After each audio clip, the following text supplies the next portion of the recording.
Ladies and gentlemen, we did actually have an article by Game Informer a while ago now that almost nobody has seen, and it contained a lot of information.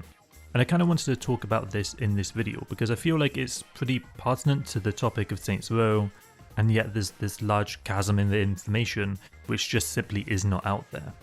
And so I wanted to start off by showing you these 12 screenshots which are going to slowly play throughout this video.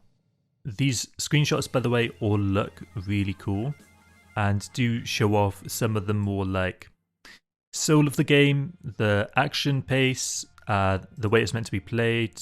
So very much I'm looking forward to that. We then also on top of that, as I alluded to, had a article that was actually quite long, and it talked about specifically a bunch of different stuff, and I kind of wanted to go over that now. Some of the first things that it did go into is comparing it to Grand Theft Auto in the form of the formula of the game customization, but trying to make it a bit more over the top in terms of the weapons, powers, and larger than life stories, in a way that Grand Theft Auto tries to characterize America by like overemphasizing its tropes, but Saints Row just takes it to another level of just being all about fun. And that's one of the things that the Game Informer article really did try to press on. And then it went on to kind of talk about Grand Theft Auto San Andreas and some of the inspirations, including Saints Row 2, for this new Saints Row game. And so as the article continues, they do continue to talk about Saints Row 2 and what specifically people really did like with that game. And then moving on, they talked about Saints Row the Third, which again was more information that we already technically know. But interestingly, as the article starts to progress, we start to see a lot more quotes, especially from the dev team, about what they think this new game should be like. And so we start to see a bunch of new stuff that we haven't really seen much talk about as of yet. Essentially what they were saying within all of these quotes is that Volition, which are the game devs for this new game, have scaled back the absurdity of the series. And they've decided that even though they're doing that, and Saints Row is still all about satirizing today's world through irreverent humour, profane actions, and anti-establishment kind of attitude.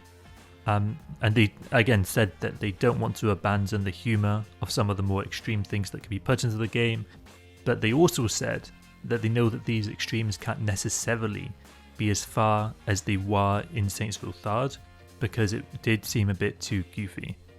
And again, obviously that is also alluding to Saints Row 4 in a similar light of how kind of absurd it was.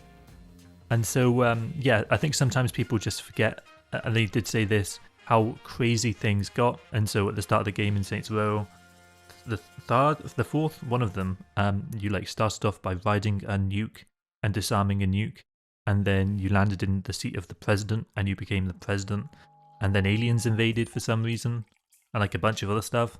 So again, quite a crazy story, and I think a lot of people forget that, and the devs did say as much during this article.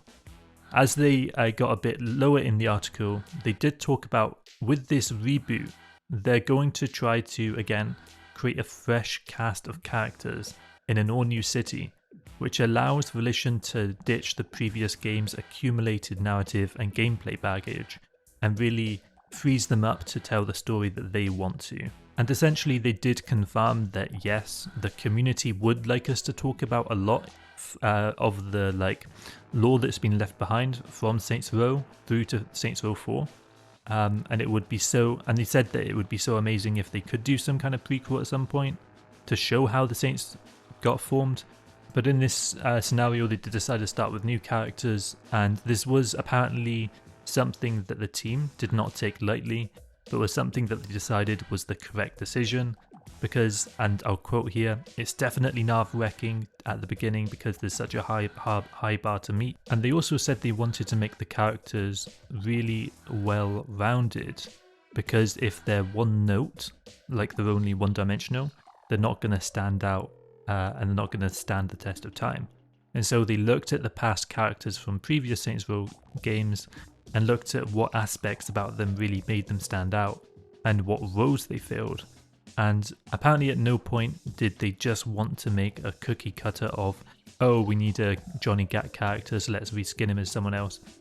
But they wanted to take like an idea of all these characters and wanted them to stand on their own, in their own way, but also looking at what made the previous Saints Row characters so good. They did also talk about how the boss, it will be a very fully customizable character, and that as the story begins, you start off as a very low level member of a militaristic faction known as the Marshal in Santo Leslo, a city inspired by the American Southwest apparently.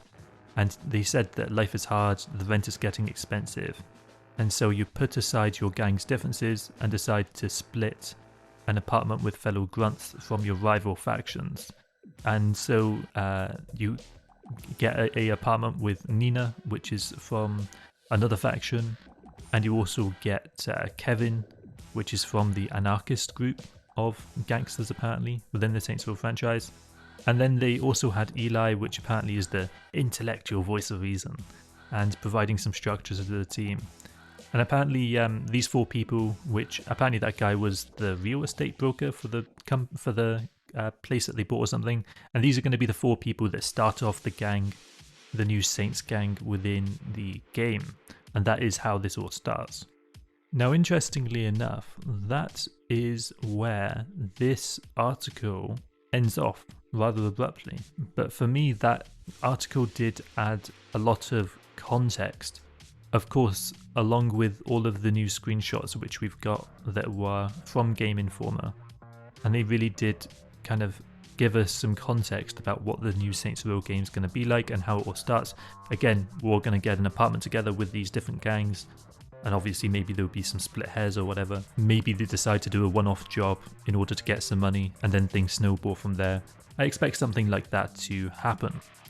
Now, I would like to hear what everyone else is looking forward to with this new Saints Row game, and also any other information that you've heard which I perhaps did not cover in this video. If you're not already, you may benefit from subscribing, especially if you've watched this video so far all the way to the end. I do release Saints Row videos like this every day up until release, so feel free to leave a comment if you would like to, as I said. Very much would appreciate that. And until next time, I guess this is the end of the video, so I'm out. GG. Have a wonderful day.